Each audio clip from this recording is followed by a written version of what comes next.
धैर्य की भी प्रकाश किया।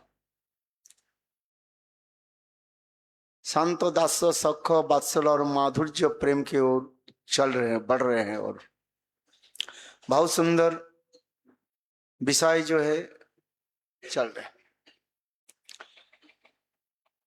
कि सारी कथा की एक ही तात्पर्य ही है, संबंध ज्ञान के साथ ममता युक्त सेवा, और ममता ही प्रेम की जो है धारण करते हैं। अनन्य ममता विष्णु ममता प्रेम संगता, अनन्य ममता ही उसे प्रेम कहा जाता है। और कृष्ण सेवा की कथा हम लोग भी श्रवण किया, संजय प्रभु ने जो बताया बहुत सुंदर है। पहले निर्भर करता है संबंध के ऊपर, और इसके पश्चात ममता युक्त सेवा। यही ममता अत्यंत गणीभूत होकर के, घनीभूत होकर, कंडेंस होकर के वो धीरे धीरे बढ़ते जाते हैं, जिसके बारे में हम लोग समझ गए। स्नेह मान प्रणय राग अनुराग भाव महाभाव रूढ़ उधिरूढ़ मोहन मोदन मदन मदनाक्ष महाभाव, राधा प्रेम की ओर चल रहे हैं कथा। बहुत सुंदर, धीरे धीरे इस कथा का हम श्रवण कर रहे हैं।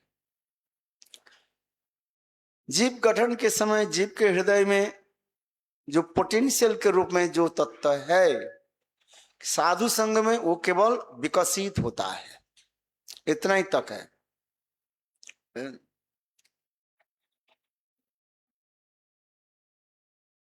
इसलिए रायनंद के साथ महाप्रभु ये भी वार्तालाप करते जा रहे हैं, ये कैसे एक एक रस से दूसरे रस कैसे उन्नत, यही बताते जा रहे हैं। संत से दास श्रेष्ठ बताया, दास से सख, सख से वात्सल रस, और वात्सल्य से माधुर्य रस श्रेष्ठ कहा जाता है, श्रृंगार रस जिसको कहा जाता है। जिसके उदाहरण दिया गया, आकाश आदि गुण तार पर पर रसे, मिट्टी जल अग्नि वायु और आकाश, ये पंच तत्व कहा गया है।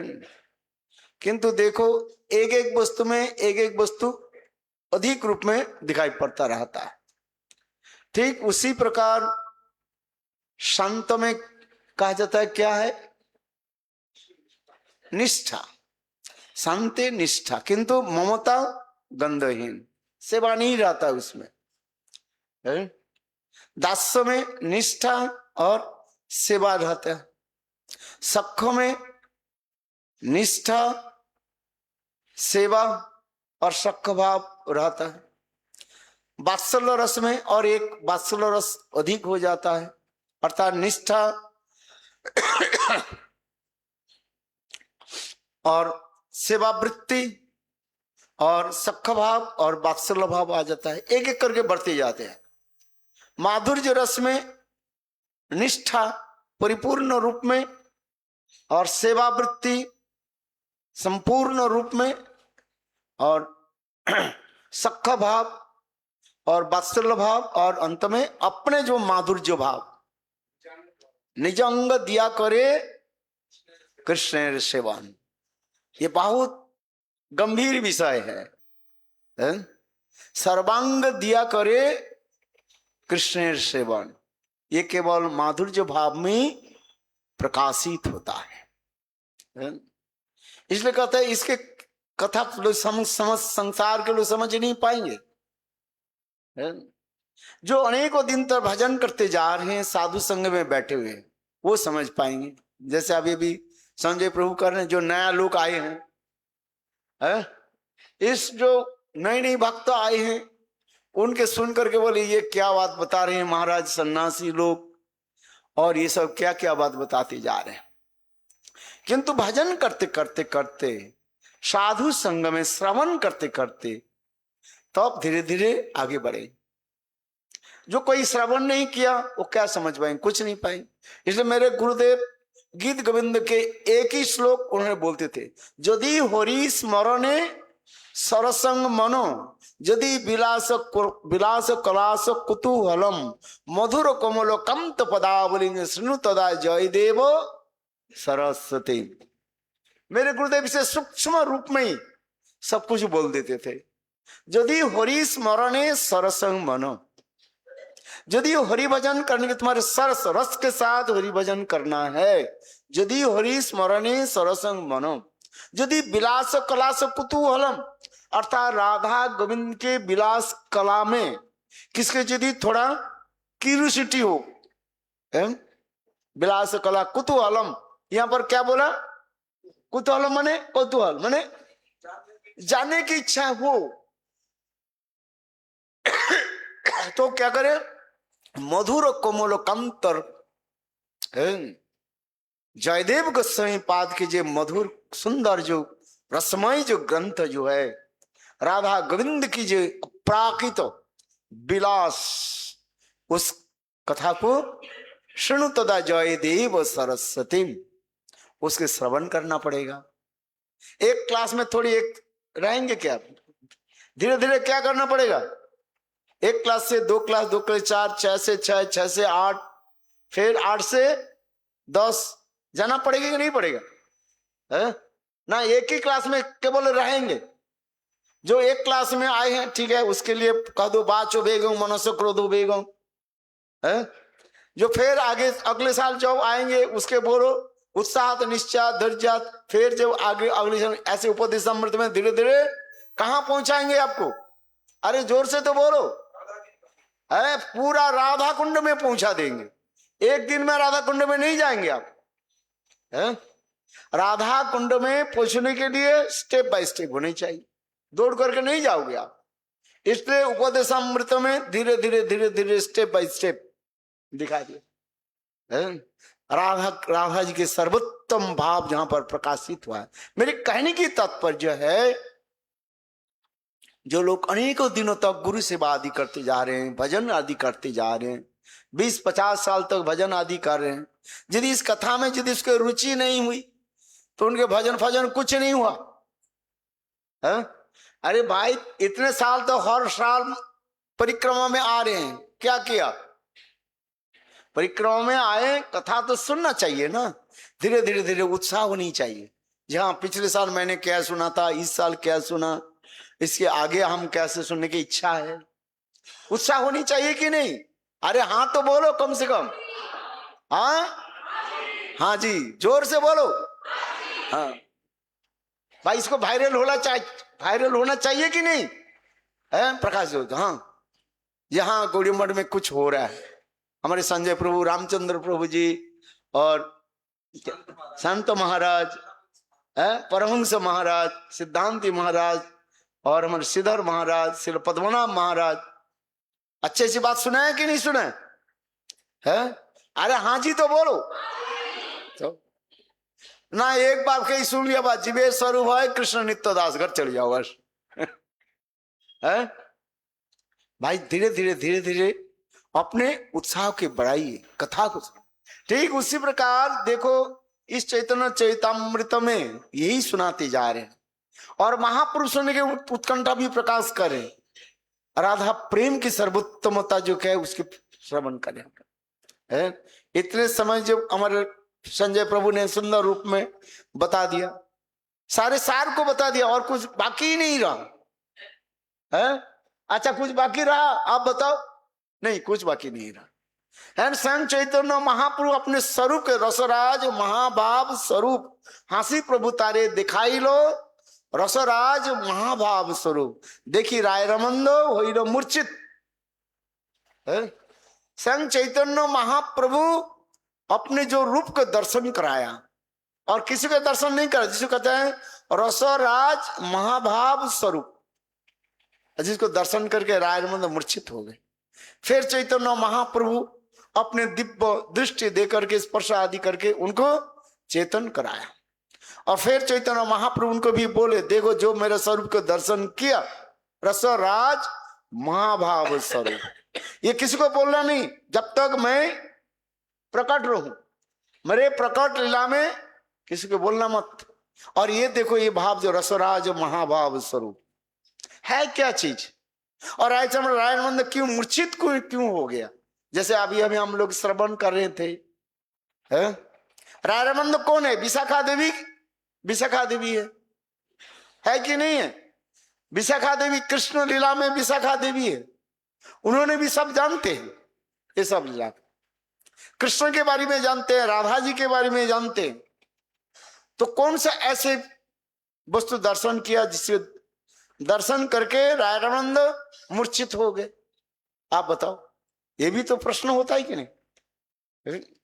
बहुत सुंदर ये समझ तत्व सिद्धांत आदि हमारे आचार्योपाध्यायों ने दिया।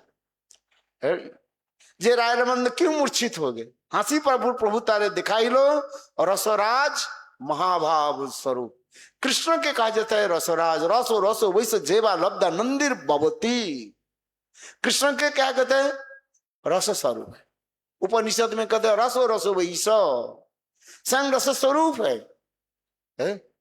और राधा जी के क्या कहा जाता है? महाभाव स्वरूपिणी राधा ठाकुरानी। प्रेमेर सार भाव, भावेर सार महाभाव, और महाभाव स्वरूपिणी राधा ठाकुरानी। अभी कहते हैं रसराज, जिसके लिए श्रील रूप गोस्वामी पाद भक्ति रसामृत सिंधु में प्रीफेस श्लोक में वर्णन करते हैं। क्या बोले? भक्ति रसामृत सिंधु में अखिल रसामृत सिंधु पश्चिम पश्चिम रुचिरुद्ध तारका पाली कलित श्यामा ललितो राधा प्रियानो विदुर जयती। ये श्लोक वर्णन करे। अखिल रसामृत सिंधु पश्चिम रुचिरुद्ध तारका पाली कलित श्यामा ललितो राधा प्रियानो विदुर जयती। राधा जी के प्राण स्वरूप है वो विदु चंद्रमा कृष्ण चंद्र जय युक्त हो। अखिल रसामृत सिंधु पश्चिम रुचि रुद्ध तारका पाली, तारका और पाली की भी अवरुद्ध कर लिए। और तारका पाली कलित श्यामा ललितो, श्यामा और ललिता देवी इनको भी इनके द्वारा वशीभूत हो रहे हैं। और स्वयं राधा जी सर्वोत्तम रूप में वशीभूत करके रखे, ऐसे कृष्णचंद्र जययुक्त हो। इस श्लोक में कह रहे हैं। कितना सुंदर ये रस, स्वयं कृष्ण रस स्वरूप ही है। आश्रय विषय तत्व कहां से? सभी कृष्ण ही है, सब कुछ कृष्ण छोड़ कर कोई विषय वस्तु नहीं है। इसलिए कहा जाता है रस विचार में एक होता है विषय और एक होता है आश्रय। ये हमें जानना भी चाहिए। विषय वस्तु का है कृष्ण, और कृष्ण के छोड़ करके सभी क्या तत्व है? आश्रय तत्व है। एक होता है भोक्ता और एक होता है भोग्गा। ये हमें समझना चाहिए, क्योंकि ये तत्व हम नहीं जाने तो ये समझ में हमारे नहीं आएगा। ये स्वयं कृष्ण कैसे रस माधुर्य आस्वादन कर रहे हैं। भक्त के प्रेम, भक्त के हृदय में जो प्रेम है वो प्रेम के कृष्ण कैसे आस्वादन कर रहे हैं। ये समझता बहुत सुंदर तत्व विचार आदि देते जा रहे हैं एक एक करके। उसके टीकाकारों ने विश्वनाथ चक्रवर्ती पाद, जीव गोस्वामी पाद, श्रीधर गोस्वामी पाद, बड़े बड़े टीकाकारों ने इसको भी सुंदर रूप में और भी वर्णन करते जा रहे हैं। क्योंकि ये रस अभी जो हम लोग कथा जो श्रवण कर रहे हैं ये रस तत्व है, अपराकृत रस तत्व। जो प्राकृतिक नायक अथवा नायिक के कथा इसमें नहीं है। इस जैसे भवभूति आदि से लेकर के और कब्बरस के प्रणेता भर्ती भृतहरि ये समस्त भी उन्होंने भी कब्ब रस की भी दिखाया गया, किंतु जड़ कब्ब कहा जाता है सब है। किंतु अपराकृत ये कब्ब और अपराकृत रस, और अपराकृत रस के बारे में यही तो वर्णन करते जा रहे हैं। जहां पर 5 जो है मुख्य रस और 5 गौण रस के बारे में बता रहे हैं। संत दास सख वात्सल और माधुर्य, और हास्य अद्भुत वीर विभत्स करुण रौद्र। इसी प्रकार जो है 7 गौण रस और 5 मुख्य रस, ये हमें भी जानना चाहिए। अपरागित जगत की विषय अभी आलोचना हो रहा है, ये सब ही समझ में नहीं आएगा, ये बात तो सत्य है। क्यों गुरुदेव कहते हैं ये जो कथा जो चल रही सब MA PhD है की क्लब, ऊपर यूनिवर्सिटी के है सब है, प्राइमरी विद्यालय में है अधिक छात्र स्टूडेंट्स होता है कि नहीं, तो विद्यार्थी अधिक होता है। जितने भी ऊंची क्लास में जाएंगे और उतने ही छात्र संख्या कितने हो जाएगा, कम हो जाएगा। MA PhD में कितने सौ होगा, कम होगा है? इसे सबके समझ में नहीं आएगा, आएगा आप बताओ अरे हाँ कि ना बोलो, हाँ जी बोलो, समझ में नहीं आएगा भाई, क्योंकि ये उच्च स्तर के आप जाते जा रहे, बढ़ते जा रहे, बढ़ते जा रहे। जो लोग अनेकों दिन बाद इस कथा को बार बार श्रवण किया, एक बार जो पहली बार आए हैं ना, वो पीछे बैठ करके बाहर सामने बैठ कर उसके नींद आ रहे, महाराज जी ये सब क्या बोल रहे हैं, बेकार बेकार सब, हाँ जल्दी छोड़ दो वहां पर प्रसाद के समय हो गया, घंटी बजा दिया, बस चलो। हमारे रामचंद्र प्रभु जी बहुत उच्च कथा बता रहे नहीं बता रहे हैं, मेरे तो दिमाग में कुछ नहीं आ रहे, बोले तो घंटी बजा दो बस प्रसाद पाले भाई, परिक्रमा करके आए हैं, इतने कहाँ कहाँ लेकर के गए, दौड़ा रहे हैं केवल।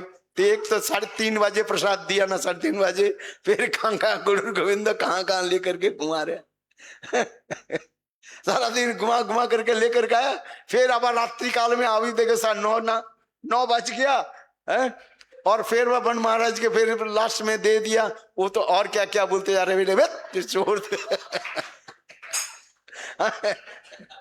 बड़े घंटा दे दो, प्रसाद पाओ और सो जाओ, फिर काल प्रातः काल में उठ करके मंगल आरती के बाद ही तुरंत गाड़ी है दौड़ो ये क्या, ये सब सुन करके होगा क्या, होगा कुछ कुछ नहीं होगा हाँ बोले नहीं भाई देखो, इसलिए कहते हैं ना हर साल आया करो और हर दिन श्रवण करो, तब समझ में आएगा है, नहीं तो समझ बिल्कुल नहीं आएगा। बातें सही है, उच्च स्तर की कथा जो है जैसे श्रीमद् भागवत में कहते हैं, काल मैंने कहा था, देखो ये गोपियों की जी भाव कोई साधारण है, उद्दाम भाव पिसनो मलबोलगु हास बिड़ावलोकनम, उसमें कह रहे हैं जो गोपियों की प्रेम माधुर्य कैसे, उद्दाम भाव पिसनो मलबोलगु हास, बोली ये भी कथा कर रहे हैं सुत गोस्वामी पास सोनकादि ऋषि के निकट, ये कहने लगे, ये सुनिए, बोले अभी तो गोपियों के बारे में नहीं कह रहा हूं मैं, किसके, महिषियों के चर्चा आदि हो रही है यहाँ पर। ये श्लोक जो है उद्दाम भाव पिसुनो मलबोलगु आस, द्वारिकापुरी में ये सत्यभामा रुक्मिणी सत्यभामा आदि 16,100 जो मुनिषियां थी, उनकी जी भाव माधुर्य भी वर्णन हो रहा है, जिनकी भाव की मतलब उद्दाम भाव, उनकी जो भाव कैसे है, समुद्र के तरंग के भांति, उत्ताल जो तरंग है ना, लहरियां चलती है, अप डाउन होते हैं। हाँ समुद्र में कौन कौन गए, समुद्र में जहाज में बैठे, समुद्र की जो है क्या बोलते हैं, शिप में बैठे, कोई रात्रि जापन किया, किसने किया आप बताओ, हाथ उठाओ, है देखा है ना। मैंने एक बार गए थे, कहा मैं दो बार गए थे, वो सार्दिनिया क्या बोले, इटाली से जो है सार्दिनिया में जहाज में बैठे, माने समुद्र की शिप जो है, और रात्रि काल में वो सो नहीं पाते हैं, वो ऐसे ऐसे जहाज, इतने विशाल जो जहाज है, अपने एक्सपीरियंस में ही बता रहा हूं, ये बोलता है वो जहाज ऐसे अप डाउन होते थे, 7 और कितने वो जो जहाज जो था वो 14 स्टोरेज था, 14 स्टोरेज, और नीचे तो केवल गाड़ी आदि रखा, माने कार और लॉरी आदि रखा गया, 3 स्टोरेज, और बाकी स्टोरेज में यात्री सब लोग रह रहे, ऊपर में जो है बहुत सुंदर जो है वो सब क्या बोले फुटबॉल मैच आदि होते रहते हैं, खेलते रहते हैं, और क्या बोलते हैं स्विमिंग पूल है, सब प्रकार के एंटरटेनमेंट है।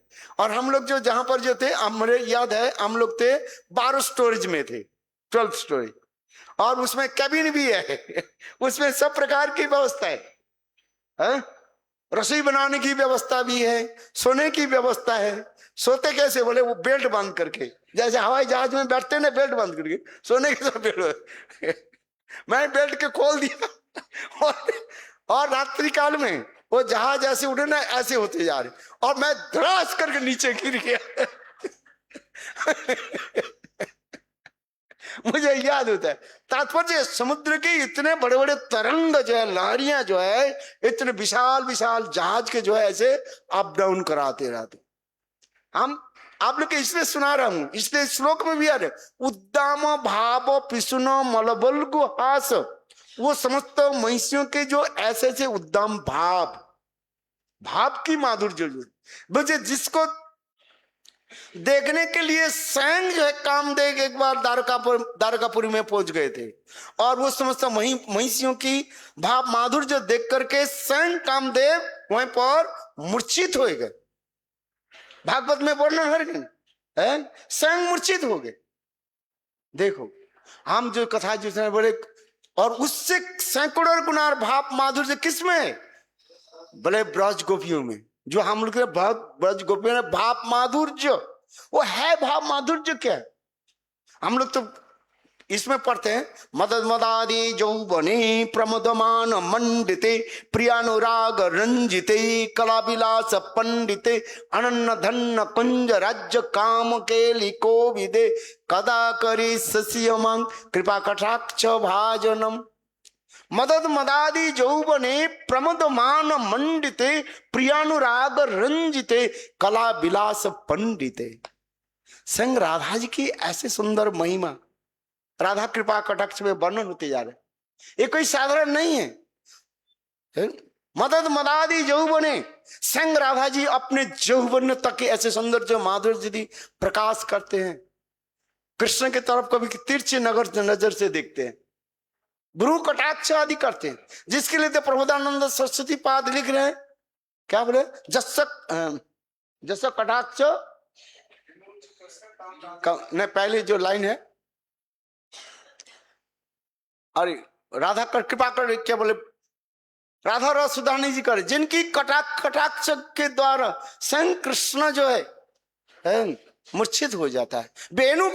बेणुकरान्वित पदितम भ्रष्टंच पीत वसनम, बेणुकरान्वित पदितम स्खलितम भ्रष्टंच पीत वसनम ब्रजराज। देखो जो बेणु के कृष्ण कस करके रखते, बेणु के कभी छोड़ते नहीं, और राधा जी के केवल कटाक्ष के पाद के द्वारा सडलंग ग्लैंस, राधा जी जब मान करके ऐसे कटाक्ष करे के चित भ्रू कुटिला है। कोई यहाँ पर भागवत में नाम नहीं बोल रहे, क्या बोला है, केचित भ्रू कुटिला, अपने भ्रू कैसे जो आंखों की दृष्टि ऐसे करके जब, और दांतों के द्वारा जब होंठों के काटते हुए कृष्ण के तरफ देखने लगे, बोले उससे कृष्ण के क्या हो जाता है, बेणु करान्न पतितम, जिनके हाथ से बेणु अपने आप छूट जाता है। भ्रष्टंच पीत वसनम स्खलितम शिखंडम, उनकी मस्तक के जो है मोर पंखा अपने आप स्खलित हो जाता है, पीत वस्त्र भी कर देते। अंत में कृष्ण के शरीर ऐसे डमाडोल होता है, कंपते रहते हैं, और अंत में कृष्ण विमूर्छित तस्य, स्वयं कृष्ण क्या हो जाता है, मूर्छित हो जाता है। देखो जो कृष्ण रासलीला में वही कामदेव के साथ चुनौती दी, सुनिए थोड़ा सी कथा को। जे रासलीला के प्रारंभ में कृष्ण जब बंसी वादन करने के लिए यही वृंदावन में बंसी वट के नीचे और जमुना के तट पर आए, कामदेव भी पहुंच गए थे। बोले मैं बहुत दिन से तुम्हें लक्ष्य कर रहा था, तुम्हारे बाल्य पौगंड कैशोर आ गए, मेरे जो है चंगुल से कोई निकाल नहीं सकते, एक छोटा चिट्टी से लेकर के ब्रह्मा तक मैं सबके ही नचाता रहता हूं। कामदेव कहने लगे, बोले मेरे साथ युद्ध करो। स्वयं भगवान कृष्ण बृंदावन श्याम सुंदर कहने लगे मेरे साथ युद्ध करोगे ना? हाँ जी, मैं बहुत दिन से मैं देख रहा हूं तुम्हारा है। देखो कामदेव, उस दिन कहते 3 कामदेव के बारे में बताया, सुनिए तत्व सिद्धांत भी साथ ही साथ। एक है अपराकृत कामदेव, संग नंदन श्याम सुंदर वृंदावन अपरकित नवीन मदन काम गति काम विजय जहार उपासन। और उनकी प्रकाश कहा जाता है प्रद्युम्न द्वारकापुरी में, और उनकी ही छाया के रूप में इस जगत में जो स्वर्गीय कामदेव कहा जाता है, इंद्र के पास ही रहने वाले हैं, जिसको कहते हैं रति देवी के पति कहा जाता है? जिसको संग शिव जी एक बार वशीभूत भी कर दिया था, है वही कामदेव कृष्ण के पास आ गए, बोले मेरे साथ युद्ध करो। कृष्ण के सोच रहे हैं ये साधारण कोई एक बालक है, भगवान बोले मेरे साथ युद्ध करोगे ना? हाँ जी। बोले युद्ध कौन सा युद्ध करोगे? दो प्रकार के युद्ध होता है, सुनिए। एक होता है परकोठा युद्ध, एक होता है उन्मुक्त स्थान में युद्ध। है परकोठा समझते कि नहीं? माने चारी दीवाल के द्वारा घिरे हुए स्थान में जो युद्ध होता है उसके कहा जाता है परकोठा युद्ध है। इसको अधिक व्याख्या करना नहीं है क्योंकि प्राकृत भाव आ जाएगा। चलो इतना ही सुन लीजिए, है। और दूसरी होता है उन्मुक्त स्थान युद्ध करो। कामदेव बोले अरे भाई परकोठा के साथ, परकोठा में मैं तो युद्ध सबके साथ करते ही रहता हूँ, सबके मैं मोहित कर देता हूँ, चलो उन्मुक्त स्थान में युद्ध करता हूँ। बोले कहां पर? आ जाओ। है कहां पर? यही जो वृंदावन, और वृंदावन में जमुना के तट पर इतने बड़े बोले युद्ध। कामदेव बोले, एक कृष्ण बोले ठीक है बहुत अच्छा है, अरे तुम्हारे पास अस्त्र कहां है? भगवान कृष्ण बोले मेरा अस्त्र कोई जरूरत नहीं, हाथ में बंसी है, इतना ही है बस। है कामदेव बोले देखो मेरे हाथ में कितने 5 बाण है। कितने बाण? सुनिए अच्छी तरफ से। आकर्षण, 5 बाण के नाम भी है उसमें, बहुत सुंदर एक कथा जो है। आकर्षण, संमोहन और उन्मादन, स्तंभन, एक एक एक इसी प्रकार के 5 बाण है वो कामदेव के है। और धनुष भी है उनके पास। बोले मेरे पास धनुष भी है, बो एंड एरोज है। कृष्ण बोले ठीक है, आप ये बताओ एक एक बाण के छोड़ना चाहते हो कि एक साथ में 5 बाण के छोड़ना चाहते हो? कामदेव बोले मेरे एक बाण में सब मूर्छित हो जाता है। भगवान बोले ठीक है, आइए जतन बिल्कुल जो है आप नाटक दर्शन कीजिए, जैसे आप लोग थिएटर नाटक दर्शन करते हैं ना, ठीक उसी प्रकार ऐसे आप आ जाइए। कृष्ण इस तरफ है और उस तरफ कामदेव, प्राकृत कामदेव आगे 5 बाणों के लेकर के, क्या बोलते हैं उनके, क्या रहता है इसमें? तरकस। हाँ भाई तरकस में 5, एक एक बाण के उठाता हूं। बोले अच्छा ठीक है, एक एक बाण के उठाया, कुछ नहीं हुआ। कृष्ण के जाए बोले एक ही साथ में एक काम कर। भगवान कहने लगे कामदेव तू एक काम कर, एक ही साथ में 5 बाण तुझे मैं छोड़ दे। कामदेव ने पुनः किया कि एक ही साथ में 5 बाण कृष्ण को छोड़ा। बोले हो गया? बोले हाँ जी मेरा सब कुछ, मेरा बाण से खत्म हो गया, मेरा क्या तरकस, तरकस खाली हो गया। कृष्ण बोले अभी मैं बाण छोड़ू? बोले तुम्हारे पास बाण? बोले देख, बोले कृष्ण इतने सुंदर केवल रूप को दर्शन किया, जिसके बोले दर्शन के दर्शन करके स्वयं कामदेव क्या हो गया? मूर्छित हो गए। बोले वृंदावन बिहारी, बोले जब तक मेरा रास नहीं हो जाए गोपियों के साथ तब तक तू यहाँ पर मूर्छित के पड़े रहे। बोले वृंदावन बिहारी लाल। हम इसलिए कह रहे हैं वही जो कामदेव के जो परास्त करने वाली है? इसलिए रासलीला के एक नाम है काम विजय लीला कहा जाता है। और वही स्वयं कृष्ण राधा जी के केवल कटाक्ष पाती, कटाक्ष सरोघाती नो विमूर्छ तो तत्स। आप बताओ समझ में आ रहे कि नहीं आ रहे? आ रहे? हाँ नहीं आ रहे कोई भी बात नहीं, क्योंकि समझ में सब लोग नहीं पाएंगे। हम इसमें स्वीकार करते हैं बहुत साल श्रवण कर, 40 साल तक श्रवण करते करते 40 साल तक ग्रंथ के पढ़ते अभी कुछ समझने के लिए प्रयास मात्र कर रहे हैं। इतना सहज नहीं है? एक दिन में आग्रह किया कैसे समझ में आ जाएगा? आप बताओ। है वो भी तो सुन नहीं रहे, इस कान से सुना, इस कान से निकल गया, क्या समझ में आ जाए? कुछ नहीं आएगा, कोई भी बात नहीं है।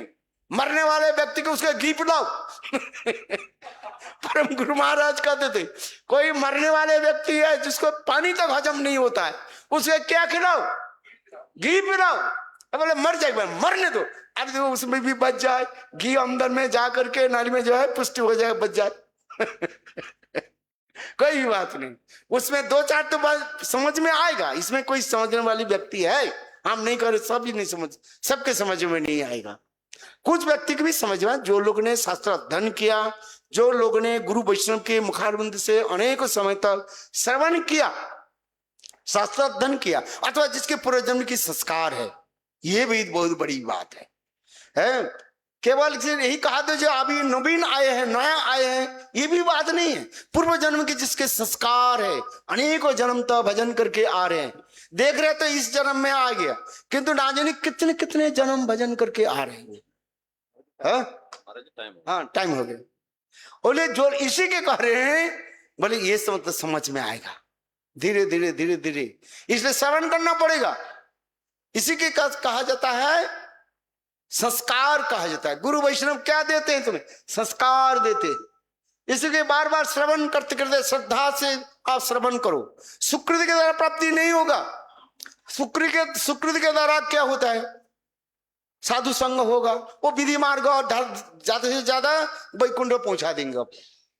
किंतु देखो संस्कार ऐसे एक वस्तु है, वो संस्कार आपको ले जाते हैं। ये संस्कार भी दो प्रकार की है, सिद्धांत तो सुनिए। एक है प्राक्तनी संस्कार और एक है आधुनिकी संस्कार, पास्ट इंप्रेशंस, प्राक्तनी संस्कार, और एक होता है प्रेजेंट इंप्रेशंस, आधुनिकी संस्कार। आधुनिक संस्कार उसी कथा, इस समय इसी जन्म में जो कथा आदि श्रवण कर रहे हैं, जो भक्ति के अनुशीलन कर रहे हैं, इसी में कहा जाता है आधुनिकी संस्कार। माधुर्य कांड में इसके वर्णन किया गया। यही संस्कार बढ़ते बढ़ते बढ़ते बढ़ते आगे जाकर के प्राक्तनी संस्कार में आ जाए। हाँ, इसलिए हम इसलिए कह रहे हैं ये इतने सुंदर जो कथा है, जो रायरमंद के संवाद जो है, जिसे कहते हैं देखो, जो स्वयं कृष्ण है कामदेव के पराभूत कर दिया था, और राधा जी के केवल कटाक्ष, भ्रू कटाक्ष के द्वारा ही, और क्या होता है, विमूर्छित हो जा रहे। ये समस्त विचार सुंदर आदि दिए हैं। इसलिए तो ये समझते राधा प्रेम क्या है, राधा तत्व क्या है, रस तत्व क्या है, प्रेम तत्व क्या है, इसके बारे में हमें जानना चाहिए। इसलिए चैतन्य महाप्रभु प्रसन्न हुए, कहते तुम हमें सुनाओ, आगे कृष्ण तत्व सुनाओ, रस तत्व क्या है, प्रेम तत्व क्या है, दोनों की विलास तत्व क्या है, इसके बारे में सुना है। और उस समय राधानंद प्रसन्न होकर के, और देखो धीरे धीरे धीरे धीरे है राधा तत्व, कृष्ण तत्व, रस तत्व, सारे तत्व के एक एक करके श्रवण कराया। और इसको तो श्रवण करने के बाद यह भी बताया, साध्य वस्तु निर्णय कर दिया, राधा प्रेम साध्य शिरोमणि, जैसे संजय प्रभु ने कहा दिया। हम उनके ऊपर आगे नहीं जा रहे, कहते राधा प्रेम साध्य शिरोमणि, किंतु राधा प्रेम की सर्वोत्तमता, जो उसके प्राप्ति क्या है, उसके भी साधन भी चाहिए, क्योंकि साधन बिना साध्य वस्तु प्राप्ति नहीं है। कृपा करी कहो से जे साध्य रो उपाय, उपाय बताओ। तब उस समय भी भाव को सुंदर रूप में एक एक करके बताया, कैसे प्राप्ति है अनुगत्य स्वीकार करना पड़ेगा। गोपीर अनुगत्य बिना भजिरो ना पाए ब्रजे ब्रजेंद्र नंदन, इसलिए गोपी के अनुगत्य स्वीकार करना पड़ेगा। नित्य सिद्ध है जो गोपियां जो है। आज हम लोग जो गए थे कहा, चीर हरण लीला, इसमें एक विशेष वैशिष्ट मैं बताता हूं। जो अंतिम दिन ये समस्त जो गोपियां है, जो लोग कात्यायनी पूजा आदि की, अंतिम दिन किसको बुलाया? नित्य सिद्धा गोपी राधा आदि गोपियों को बुलाया। ये लोग कात्यायनी व्रत नहीं किया है, मंजरी आदि ये सब भी कात्यायनी व्रत नहीं किया, किंतु राधा जी के साथ छाया के भांति रहती है। क्षमा करें, जो लोग करते करने दो, हम किसी की निंदा नहीं कर रहे। हमें गुरुदेव के ये प्रश्न पूछा था, गुरुदेव की प्रकट लीला में गुरुदेव के मैंने कहा देखो कुछ लोग जो है कात्यायनी व्रत कर रहे हैं, हम लोग करें कि नहीं करें? गुरुदेव कहने दे, देखो गुरुदेव की टेप यदि रिकॉर्ड है तो सुन लेना। गुरुदेव कहले वो सब द्वारका में पहुंचेंगे, सब द्वारका में पहुंचेंगे। हमारी कथा नहीं गुरुदेव, अरे ये सब करने की जरूरत नहीं, कोई किया, परम गुरु महाराज किया कात्यायनी व्रत, आप बताओ है? अरे हाँ कि ना तो बोलो, नारायण महाराज किया कि नहीं? श्री गुरुदेव किया, क्यों नहीं किया? वो जानते नहीं थे बोले गुरुदेव जानते नहीं थे इसलिए कात्यायनी व्रत नहीं किया। अरे सुना तो नहीं, किसी तो होगा, तो रिकॉर्ड तो होगा। गुरुदेव नहीं किया, हम लोग तो गुरुदेव के साथ इतने रहे, आप भी तो रहे, आप बताओ करे किया कि नहीं किया? नहीं किया। नवीन कुछ करना नहीं है। कार्तिक व्रत हमें तो गुरुदेव यही बताया, जो कार्तिक व्रत जो कर लेते हैं और कुछ व्रत करने की जरूरत, ये सब करने की जरूरत नहीं। किंतु देखो नित्य सिद्धा गोपियों की बुलाने की ये तात्पर्य था उनके संग, जो कात्यायनी अंतिम दिन जो नित्य सिद्धा गोपी राधा आदि गोपियों की उनको बुलाया था, निमंत्रण दिया था, इसलिए वो समस्त गोपियां आए और साधन सिद्धा गोपियां ये सब किया और उनकी संग, क्योंकि कहा जाता है देखो प्रेम प्राप्ति करने के लिए, सर्वोत्तम प्रेम प्राप्ति करने के लिए नित्य सिद्धा गोपियों की संग होनी चाहिए। जब तक नित्य सिद्धा राधा आदि गोपियों की संग नहीं हो, ये भाव को प्राप्ति नहीं कर सकते हैं। नित्य सिद्धा गोपियों की संग होनी चाहिए। ब्रज में भी जन्म हो जाए है, गोपीश्वरी भी प्राप्ति भी करें, किंतु इसमें क्या है, नित्य सिद्धा गोपियों की संग होनी चाहिए है। ये हमें शिक्षा आदि दे रहे हैं। नित्य सिद्धा राधा लक्ष्मी देवी ये करना नहीं चाहती थी है, लक्ष्मी चाहे लक्ष्मी देहे राशि प्रवेशिते, लक्ष्मी क्या चाहती है, उसी देह में लक्ष्मी से पढ़ना चाहिए, और वो गोपियों की राधा आदि गोपियों की अनुगत्य स्वीकार नहीं करती। इसलिए चैतन्य स्पष्ट में गोपीर अनुगत्य बिना भजिडो ना पाई ब्रजेंद्र नंदन, हमें ये भी शिक्षा देते हैं। किंतु देखो ये समस्त भाव प्राप्ति करने के लिए धीरे धीरे धीरे धीरे चलना पड़ेगा। वो कृष्ण की जहां पर प्रकट लीला हो रही है, उस प्रकट लीला में तुम्हें गोपी शरीर प्राप्त करा देंगे, और जोग माया के द्वारा प्राप्त आदि करके नित्य सिद्धा संघ, नित्य सिद्धा गोपियों के संघ आदि करा करके फिर वो हृदय में जो है वो भाव उत्पन्न करा देंगे। कि इसलिए कहते हैं अनेक प्रोसेस है, ब्रज गोपी भाव प्राप्ति करने के लिए अनेक प्रोसेस है भाई, ऐसे नहीं मिल जाएगा है। एक होता है आसन सिद्धि, साधन सिद्धि, इसके बाद मंत्र सिद्धि, और इसके बाद स्वरूप सिद्धि, भाव सिद्धि, कितने प्रकार सिद्धि के, इसके बाद वस्तु सिद्धि, वस्तु सिद्धि के बाद करें परिकर होकर के तब ले जाएंगे।